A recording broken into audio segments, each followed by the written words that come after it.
بسم اللہ الرحمن الرحیم۔ السلام علیکم ورحمۃ اللہ وبرکاتہ۔ عزیز طلباء و طالبات، امید ہے کہ آپ سب خیریت سے ہوں گے۔ آج ہم سورۃ بنی اسرائیل کی آیت نمبر 28 تا 32 کا لفظی و بامحاورہ ترجمہ آسان الفاظ میں پڑھیں گے۔ آیت نمبر 28 کا لفظی ترجمہ۔ بسم اللہ الرحمن الرحیم۔ وَإِمَّا اور اگر تُعْرِضَنَّ تو منہ پھیر لے عَنْهُمْ ابتغاء ان سے انتظار میں رحمتٍ رحمت من سے ربک اپنا رب ترجوہا تو اس کی امید رکھتا ہے فقل تو کہہ لہم ان سے قولا میسورا نرمی کی بات۔ آیت نمبر 28 کا بامحاورہ ترجمہ۔ اور اگر تجھے ان سے منہ پھیر لینا پڑے اپنے رب کی اس رحمت کی جستجو میں جس کی تو امید رکھتا ہے تو بھی تجھے چاہیے کہ عمدگی اور نرمی سے انہیں سمجھا دے۔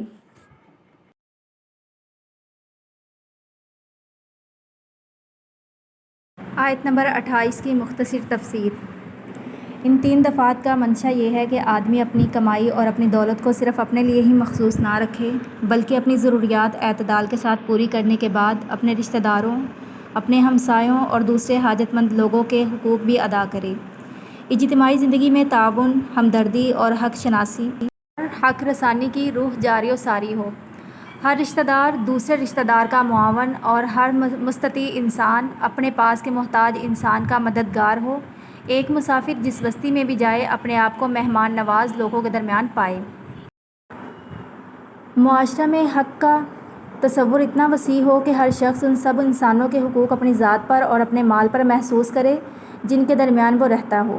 ان کی خدمت کرے تو یہ سمجھتے ہوئے کرے کہ ان کا حق ادا کر رہا ہے، نہ یہ کہ احسان کا بوجھ ان پر لاد رہا ہے۔ اگر کسی کی خدمت سے معذور ہو تو اس سے معافی مانگے اور خدا سے فضل طلب کرے تاکہ وہ بندگان خدا کی خدمت کرنے کے قابل ہو۔ بسم اللہ الرحمن الرحیم۔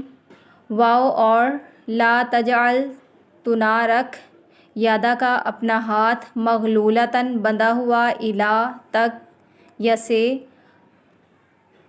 عنق کا اپنی گردن واو اور لا تبسطھا نہ اسے کھول کل البسطی پوری طرح کھولنا فتقعد پھر تو بیٹھا رہ جائے ملوماً ملامت زدہ محسورا تھکا ہوا۔ آیت نمبر 29 کا بامحاورہ ترجمہ۔ اپنا ہاتھ اپنی گردن سے بندھا ہوا نہ رکھ اور نہ اسے بالکل ہی کھول دے کہ پھر ملامت کیا ہوا درماندہ بیٹھ جائے۔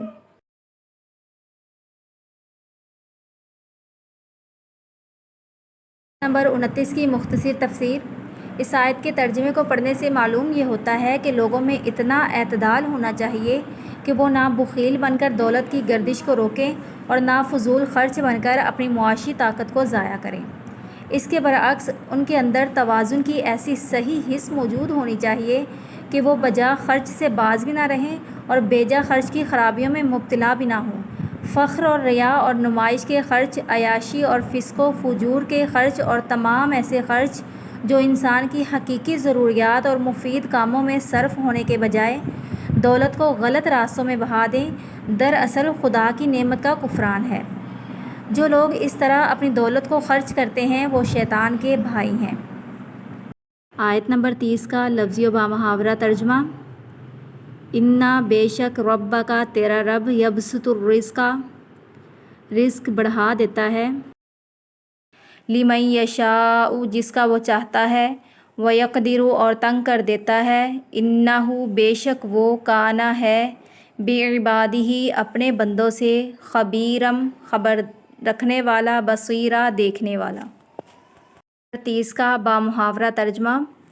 یقیناً تیرا رب جس کے لیے چاہے روزی کشادہ کر دیتا ہے اور جس کے لیے چاہے تنگ، یقیناً وہ اپنے بندوں سے باخبر اور خوب دیکھنے والا ہے۔ آیت نمبر 30 کی مختصر تفسیر۔ یعنی اللہ تعالیٰ نے اپنے بندوں کے درمیان رزق کی بخشش میں کم و بیش کا جو فرق رکھا ہے انسان اس کی مصلحتوں کو نہیں سمجھ سکتا، لہٰذا تقسیم رزق کے فطری نظام میں انسان کو اپنی مصنوعی تدبیروں سے دخل انداز نہ ہونا چاہیے۔ فطری نامساوات مصنوعی مساوات میں تبدیل کرنا یا اس نامساوات کو فطرت کی حدود سے بڑھا کر بے انصافی کی حد تک پہنچا دینا دونوں ہی یکساں غلط ہیں۔ ایک صحیح معاشی نظام وہی ہے جو خدا کے مقرر کیے ہوئے طریق تقسیم رزق سے قریب تر ہو۔ آیت نمبر 31 کا لفظی ترجمہ۔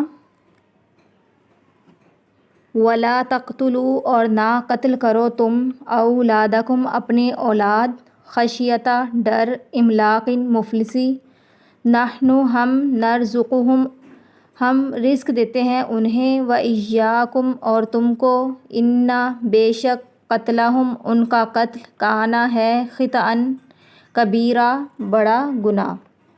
آیت نمبر 31 کا بامحاورہ ترجمہ۔ اور مفلسی کے خوف سے اپنی اولاد کو نہ مار ڈالو ان کو اور تم کو ہم ہی روزی دیتے ہیں یقیناً ان کا قتل کرنا کبیرہ گناہ ہے۔ 31 کی مختصر تفسیر۔ یہ آیت ان معاشی بنیادوں کو قطعی منہدم کر دیتی ہے جن پر قدیم زمانے سے آج تک مختلف ادوار میں ضبط ولادت کی تحریک اٹھتی رہی ہے۔ افلاس کا خوف قدیم زمانے میں قتل اطفال اور اسقاط حمل کا محرک ہوا کرتا تھا اور آج وہ ایک تیسری تدبیر یعنی منع حمل کی طرف دنیا کو دھکیل رہا ہے۔ لیکن منشور اسلامی کی یہ دفعہ انسان کو ہدایت کرتی ہے کہ وہ کھانے والوں کو گھٹانے کی تخریبی کوشش چھوڑ کر ان تعمیری مساعی میں اپنی قوتیں اور قابلیتیں صرف کرے جن سے اللہ کے بنائے ہوئے قانون فطرت کے مطابق رزق میں افزائش ہوا کرتی ہے۔ اس دفعہ کی روح سے یہ بات انسان کی بڑی غلطیوں میں سے ایک ہے کہ وہ بار بار معاشی ذرائع کی تنگی کے اندیشے سے افزائش نسل کا سلسلہ روک دینے پر آمادہ ہو جاتا ہے۔